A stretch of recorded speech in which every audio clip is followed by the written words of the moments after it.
ونبدا بالموهبه الثانيه. يلا اتفضل يا استاذ. عمرو نبيل. منين عمرو نبيل؟ محافظة الفيوم. محافظه الفيوم. تحيه لكل اهلنا في الفيوم. موهبه غناء. يلا يا حبيبي سمعني.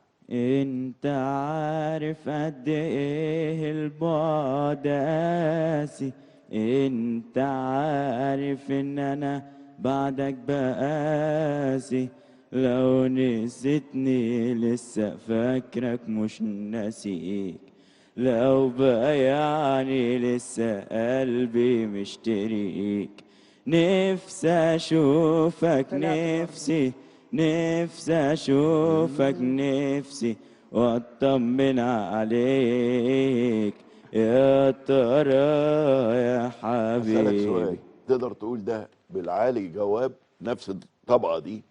انت بتقول دلوقتي قرار يعني لتحت حلو. طب قول قول يا لا، ترى. انت غيرت الطبقه. انا كنت عايز نفس الدرجه تقول يعني لان بص، انت راكن في حته ما بانش صوتك فيها. يا ترى يا حبيبي. قول من هنا. يا ترى. لا برضه. ما هو قال تحت. اه انا عايز تقول جوابك لان انت ممكن تقول الجواب. عرفت بقى ان انت محتاج تدريب قد ايه.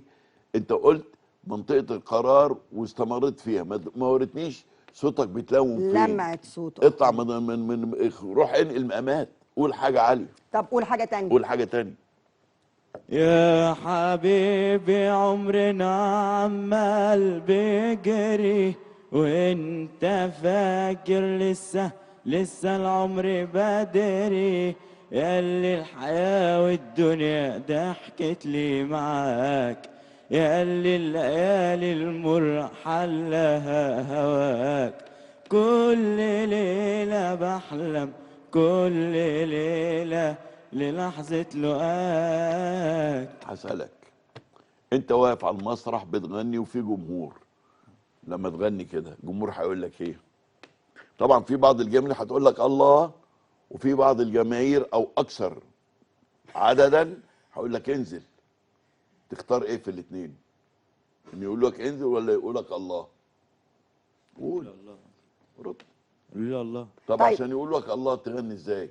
طب سيبك من الاغنيه دي بقى خلاص، عشان انت كده بتقولها قرار طول الوقت. قول حاجه تانية، فرصه تانية يعني. وعامل فيها مش شايف ومش عارف ايه معنى الحب، وعايش كل ايامك واحلامك في وهم وكده، لكن دلوقتي يا خسارة بقيت واحد ما عندوش قلب، حاجات كتير جواك ماتت وانا ساكت ما قلتش لا، وسايب دمعي يتكلم.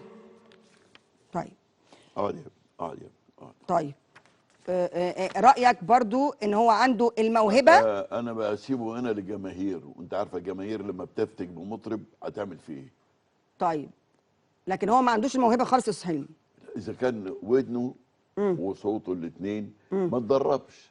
طب انت عايز تغني خلاص، طب عشان اغني ايه؟ بتقعد مع حد يقول لك ايوه انت هنا بتغني، ما تجيش من البيت على الاستوديو وتقول انا هغني. انا قلت له لازم يبقى فيه حس، لازم يبقى فيه رياكشن في حاجه كمان، اسمها طبقات درجات صوتيه، ودرجات صوتيه طبعا. ده لو قال من الدو اوكتاف للدو كان بان صوته. مظبوط. انما هو ما يعرفش من الدو دو ري مي فا صول لا سي دو، يعمل السلم طالع نازل.